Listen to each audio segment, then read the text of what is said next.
Joining us now from the AU Summit in Addis Ababa is Solomon Derso, founding director of Amani Africa. That's a peace and security think tank. Solomon, thank you very much for being with us here on Al Jazeera.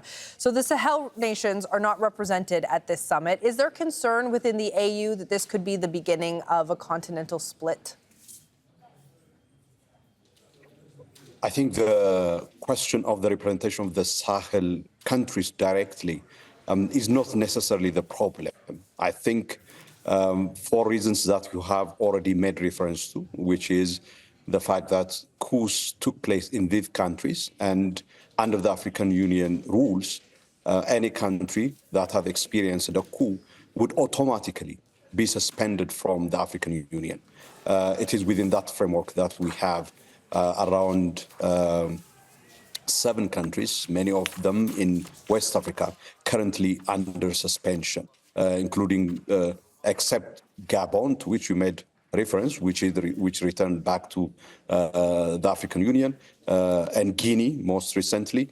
The others remain under suspension until they go through a transitional process for restoring constitutional order. I think the problem really is the sense of urgency and the seriousness with which what is unfolding in the Sahel, most notably, perhaps much more pressingly than the coup or the constitutional order question, is the unraveling of the states in the Sahel as a result of the intense and persistent violations and violence that's unfolding in that region as a result of the what we call in Amani Africa conflicts involving terrorist groups, which is now globally the Sahel and those countries have become the epicenter of terrorism in the world for now successive years, with the threat of this actually encroaching into the coastal regions and countries of West Africa.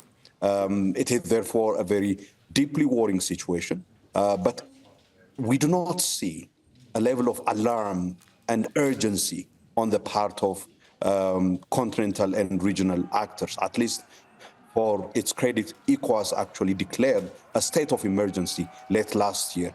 Do you think there should be more urgency? Sorry to jump in on you. Do you think there should be more urgency and more alarm over what's happening there? Absolutely, because the state of conflict in Africa now is at a record level.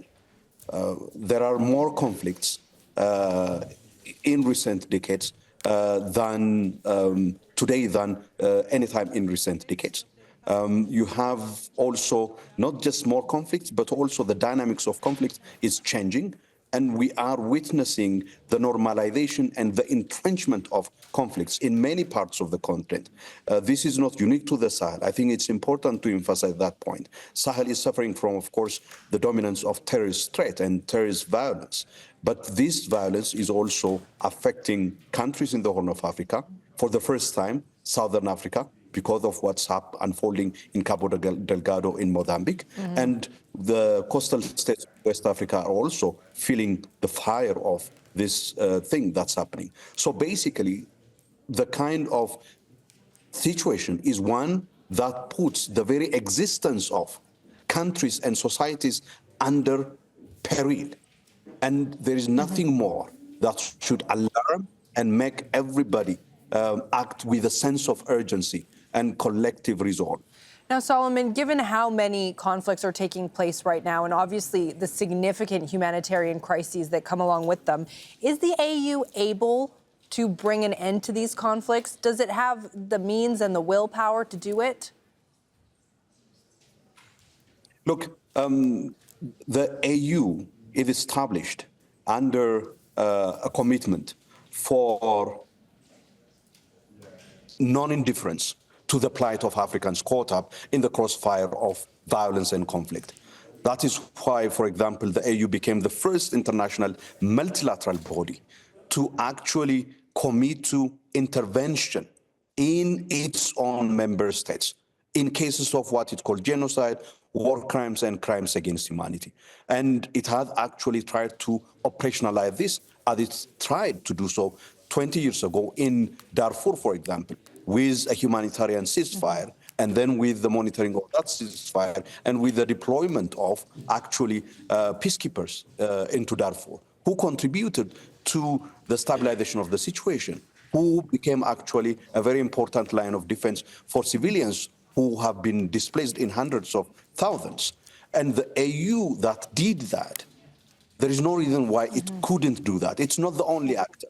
I think the question for the AU is, as I indicated, the sense of urgency. That's why in our report we released just on the eve of the AU Assembly, we actually urged the African Union to declare a state of emergency, to establish an emergency situation room that works 24/7 in order to mobilize emergency measures in order to arrest this downward spiral in conflicts in countries such as Sudan, for example. And I also want to ask you, Solomon, several African countries in the past 6 months or so have held elections, and a large number of them, the incumbents, some of whom have been leaders for decades, were reelected. What can be done to help young Africans feel represented and engaged in places going forward?